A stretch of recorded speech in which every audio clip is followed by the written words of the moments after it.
Good afternoon. This is your SST class. We are on chapter 10 pollution and the topic is water pollution. Now what is water pollution? When the harmful substances are released directly into the water. What is water pollution? When the harmful substances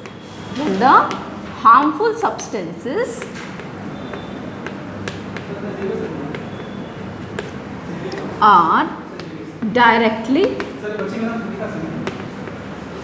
released into the water bodies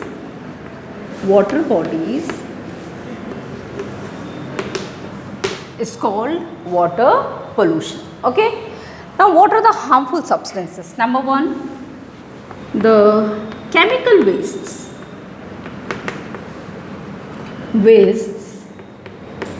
of industries and factories. Number one is the chemical waste of industries and factories. One harmful substance. Untreated, वो waste जिसको treatment नहीं किया है, मतलब जिसको साफ नहीं किया है. जब भी हम नदियों में वेस्ट डालते हैं, डोमेस्टिक वेस्ट, सीवेजेस वाटर, तो उसको भी ट्रीटमेंट करना चाहिए.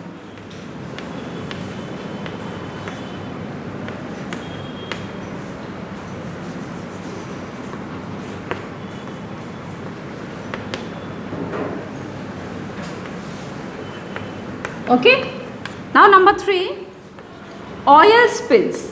अब ये ऑयल स्पिल्स क्या होती हैं?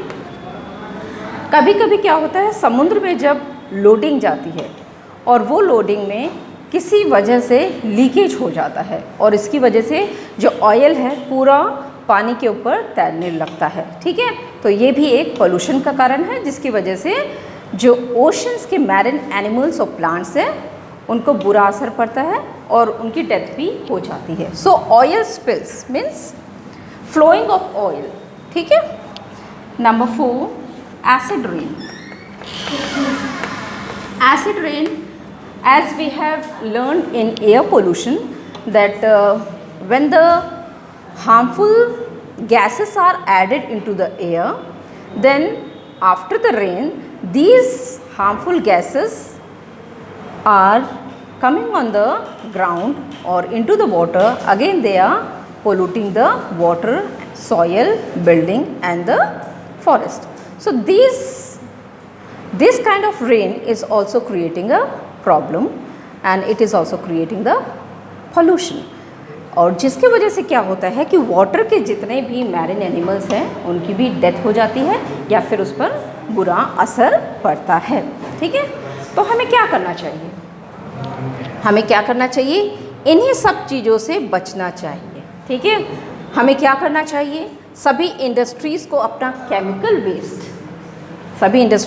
केमिकल वेस्ट पानी में नहीं डालना चाहिए, वाटर बॉडीज में नहीं डालना चाहिए. ठीक है. And then number 2, untreated waste of sewages into the water. जो भी हमारे घर का जो सीवेजेस वाटर है उसका ट्रीटमेंट होना चाहिए. उसमें से भी गंदगियों को साफ करके ही वाटर बॉडीज़ में डालना चाहिए. Number 3, oil spills. जब भी शिप में डिलीवरीज होती हैं तो उन्हें हमें हमेशा ही चेकअप पर रखना चाहिए ताकि ऑयल लीकेजेस ना हो. और नंबर 4 इज़ एसिड रेन, यानी कि हमें एयर पोल्यूशन से बचना होगा. ठीक है, एयर पोल्यूशन को बचाएंगे तो ही हमारा हम एसिड रेन से बच पाएंगे जो कि सबसे बड़ा पोल्यूशन का कारण है. अब इसके इफ़ेक्ट्स क्या होते हैं? वाटर पोल्यूशन के इफ़ेक्ट्स कौन कौन से होते हैं? So the diseases, which are the diseases such as typhoid. कौन सी डिजीज़ है?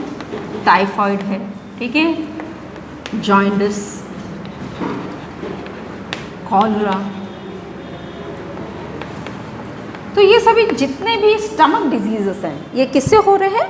वाटर पोल्यूशन से. नंबर 2, जब ये वाटर बॉडीज़ में मिलते हैं, when these harmful substances are added into the water, the marine animals die और दे बिकम पॉइजनस. क्योंकि मैरिन एनिमल्स हमारे फूड हैं, ठीक है। तो जब हम इसको लेते हैं, when we take this sea foods, again it goes into our body and it is creating a disease for our body. So therefore we have anyhow to treat and control this water pollution. So this is what your water pollution. Thank you.